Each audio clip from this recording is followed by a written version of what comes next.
Okay, so boink. I'm Beck Lane. This is Catalyst and Company. Catalyst and Company, where we're catalysts in each other's lives, as well as our own, and we work at being the artists we've always wanted to be. Behind me is a big peach wall. So what I've done here is what I talked about in the last video. I've taken this paper poly drop cloth. It's a drop cloth that has a light plastic back and a paper front, or vice versa, and I've gessoed it. I used white gesso this time instead of the black that I've been using. That I usually use the black gesso, white gesso, and I added orange and yellow to make this peach color, because the wall that I am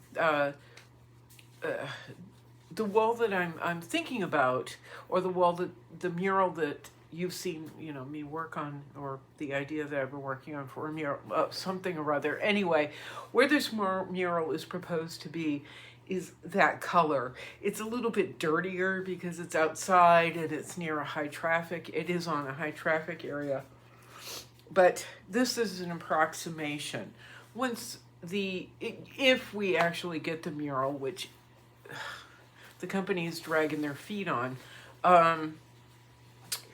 once we get it, the wall's going to have to be cleaned and repainted, prepped for me, or whatever happens. So, or what, I don't even know. So anyway, it will be cleaner, and it'll be, I think, close to this color. Hang on, wait a minute. I'm making dinner, and it's now burning. I'll be right back.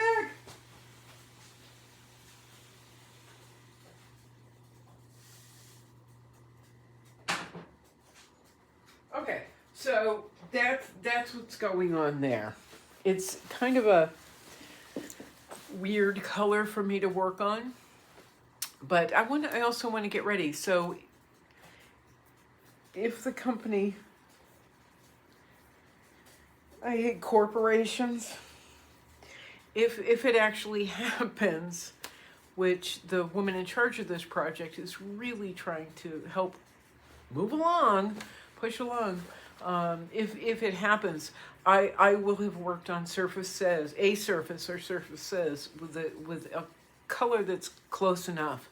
And last night I was looking at the last several paintings that I had done for this of Alfred Hare, the Florida Highwayman founder, young man about 29 years old. I've been trying to paint him over and over again in black, whites, and grays, and I really haven't liked it. I like the idea of it.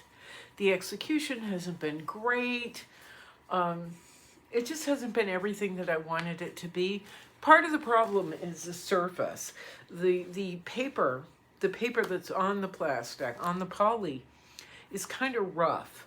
And then there's areas too where once it's painted, it kind of crinkles and wrinkles, and it's not great. It's inexpensive. It's affordable, and that's what I'm going to use is what I have access to. So I've been struggling with the surface and not, getting paint and just trying to make everything work. But I'm laying in bed and I'm like, black and white gray against the color background. I think that's it. I think that's really what I want to do. I've just got to execute it better. So keep practicing, and get bigger and bigger, blah, blah, blah. But last night I'm laying in bed and I looked up, and I'm looking at a painting that I'm not particularly, oh, there goes my dinner again, I'm not particularly in love with. But now I realized why I did it. There it goes. I'm burning my dinner again. I'll be right back.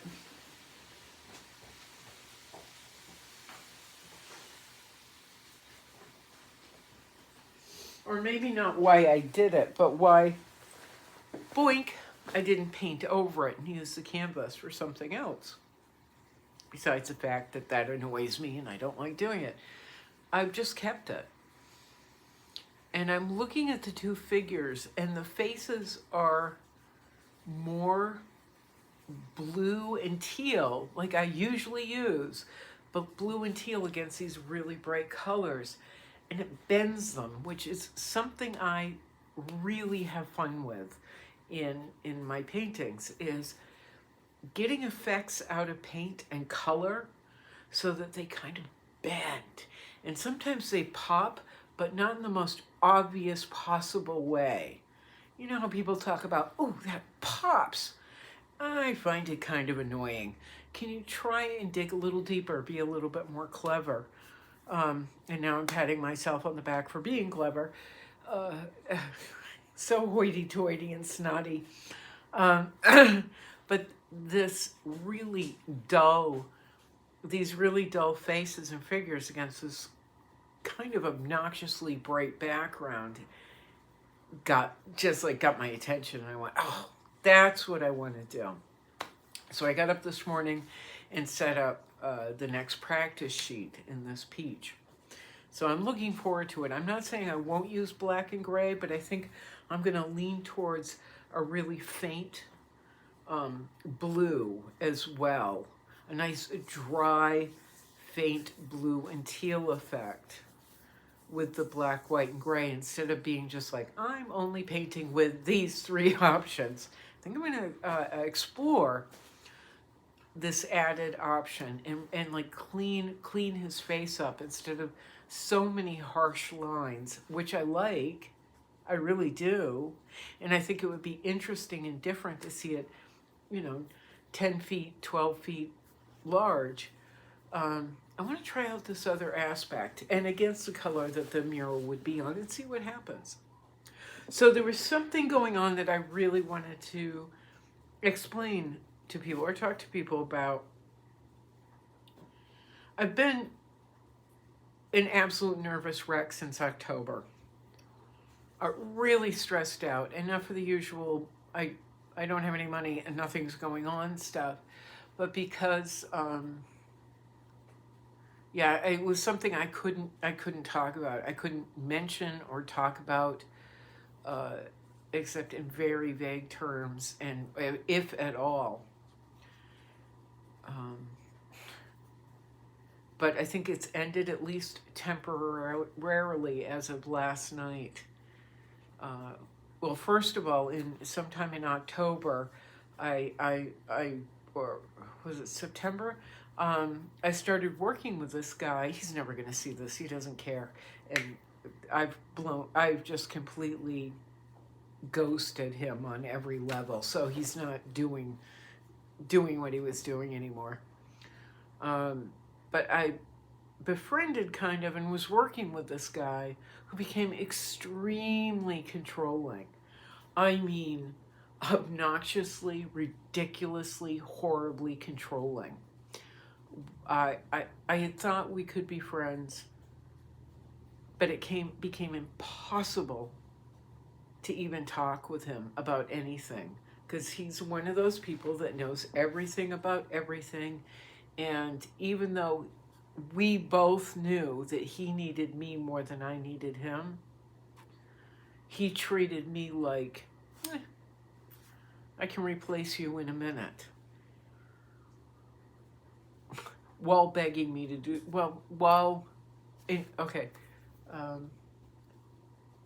it's just such a weird dynamic. Inviting me to do things. And like, you're going to do this, you're going to do this. Yeah, I'm going to do the show with you, don't worry about it. And then, that weird thing of, I need you, Beck, but I don't really need you, but I do need you. It's just weird. He got very controlling, and there was one night in particular we had an opening, and where it was almost 20 miles from where I live, and I can't ride there on my scooter because it's in another town. It's in very dangerous traffic, these big roads that are almost like highways, and people drive on them like they're highways, even though they're just state roads or roads, multi-lane roads here in Florida. So he was demanding that I get myself to this opening out in the middle of nowhere in this rundown old village that is really kind of a tragedy at this point. It used to be an artsy village. Now it's just sad. It's just a sad place. And I was doing it as a favor for him. But again, he was treating me like he was doing me a favor. You're going to get your artwork here. Bye. And I was like, no, we'll be there when my ride can get me there. And I promise you it'll be before like 2 o'clock, let's say. I need you here at such and such a time. You needed to schedule that with me days ago so I could schedule with the woman giving me a ride. Well, it's your show. Not really, and I don't care. So be nice. And then on one of the opening nights, I think I was starting to say, I couldn't find a way there. And what normally happens is when I'm doing an opening and like my scooter isn't running or whatever, whoever's running the show will be like, Beck, I gotcha. I'm sending so-and-so down to pick you up. Let me send you an Uber. They'll find a way. But this guy was like, no, you're going to be here at 5 o'clock. Yeah, but the opening isn't until 6. It's in the middle of nowhere in a village that doesn't really do anything. Calm down. Calm down. And so we had two different openings where he was like, you will be here at 5 o'clock. And then you can leave at 9:30. And I'm like, I'll be there when my ride can get me there. Since you're not even offering. And I will leave when I think it's appropriate. And I'm not normally snotty and rude, but jeepers, there's some people there's no point in being nice to. So it didn't work out well, and I didn't like him. And the woman who drove my artwork up there the first time took a look around, at this gallery, looked at me, looked at him, and went, Beck, we're out of here. She goes, we're not doing this. We're out of here. And I went, Rose, you know what? He's been good to me about this and this. I said, let me just try it out. And she was like, whatever you want. But I would say, let's go. And she was right. We should have just packed up and left. It was a miserable experience, and that happened in October, I think. September, October. And then the bigger issue was I had a stalker.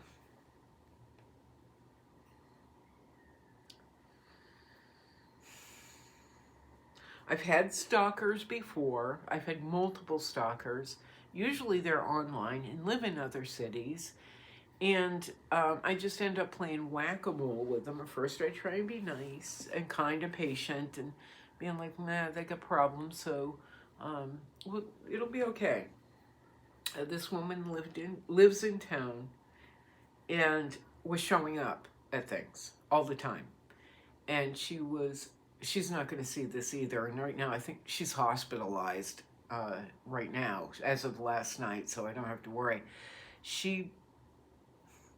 God, I hate to be so detailed because I don't want to hurt anybody's feelings, but she was wacko. She is wacko.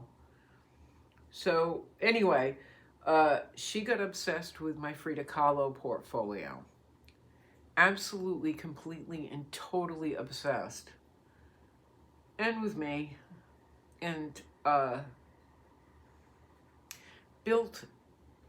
she's a clothing designer or something, and she built an entire wardrobe of clothes around Frida Kahlo, was wearing them all over town, and everybody knew what was going on. I was the last one to figure it out. She became super obsessed. Super obsessed. I got to a point where I was so fried from the first guy, from the you will be here at 5 o'clock guy, and her, that I stopped painting Fridas altogether, even though I'm working on the 55 Frida project. I put it on pause, And I had other things to do anyway, but I put it on pause. And I figured I would just wait and see, because you will be here at, and you will do this, and you will do that, and blah, blah, blah, blah, blah. And it's your show if that's the way you want to be about it, that guy. I was so fried out between the two of them that by October, I was done. I was really, really done. October 15th, I did my last event. I had done 30 events last year. October 15th, or 16th, I did my last one. And after that, it was like, nope. Yeah, I want to do events, but the two of them had me completely fried and freaked out. Absolutely freaked out. She was popping up everywhere. Sometimes in one of her costumes, Frida costumes, sometimes not. It was so explicit that I was talking to a business owner where a woman who owns this business where the stalker lady had been banned from. She had been banned from this business, one of dozens around here, around Sarasota. And, it was like I think she's been kicked out of and banned from a dozen, maybe more, but, I mean, dozens of people she is alienated and obsessed over, and I was one of them.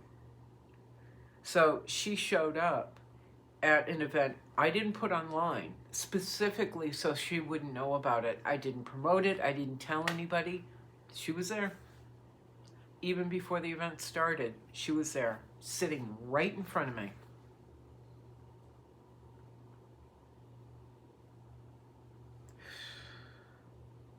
And my heart sank, because I was looking forward to this little event. It was very tiny, it wasn't a big deal, but the people I was sharing space with, I really like, and I'm supportive of them, they're supportive of me and this organization. So I was looking forward to the day, and she was right there. And she walks up to me and she goes, "You need to smile." And I just looked at her and go, "What?" She goes, "You're not being very pleasant. You need to smile. You need to put on a better persona, blah, blah, blah, blah, blah." And I get that crap all the time from people. You should be this, you should be that, you should do this.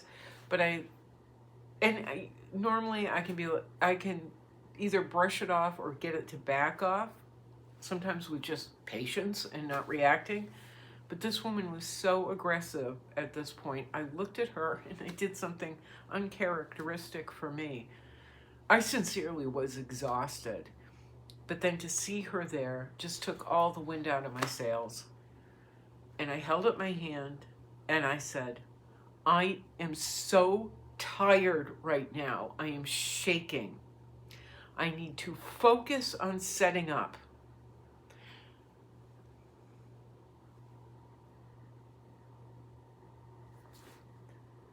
"Well, what do you need? I'll do it for you. I'll help you." Blah, blah, blah. I go, this is me losing my temper normally.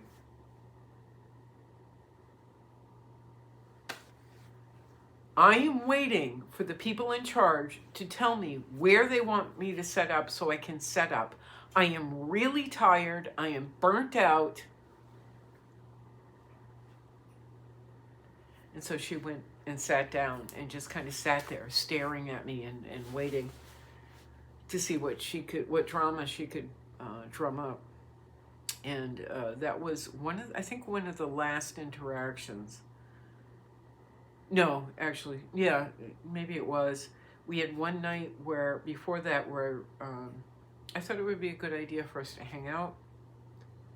It was one of the most disturbing nights of my life. I spent about 4 or 5 hours with her. She drove me to an opening, and the rest of the night was utter and complete chaos and drama, which is what she does.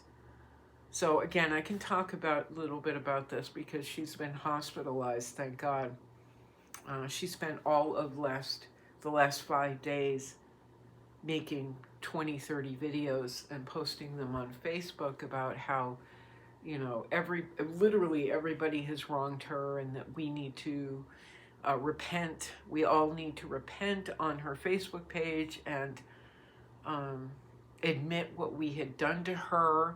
And that's part of the problem, is everybody's done something to her. She's never at the center of this. It is always everybody else. And so that's been the last 5 days. I've gotten very, very little sleep. A number of other people have been so terrified they wouldn't leave their house, which was me too, until today. I had my house set up, my place set up, just in case she showed up. We had one mutual friend who was actually having an event tonight, and if this woman was not picked up by the police finally last night, she was going to hire security and ask for a police detail. That's the level of holy crap we all have been dealing with this woman. So that's what you saw in September, October, and the different videos. I'm usually scattered, but whenever I'm making a video, whenever I've been making a video, I'm like, oh, I hope you will be here at 5 o'clock guy doesn't see this, because I don't want him obsessing, and then, you know, this woman seeing it and obsessing. So that's what you've been watching over the past few months. Again, thankfully, he's moved on. I mean, he was, whatever I painted and posted, he was taking and reposting on his business page and acting as if, and presenting as if he had access to the painting, or he had any right to post it. I mean, it's really been astounding. So here we are. It is now February. I have absolutely nothing going on, and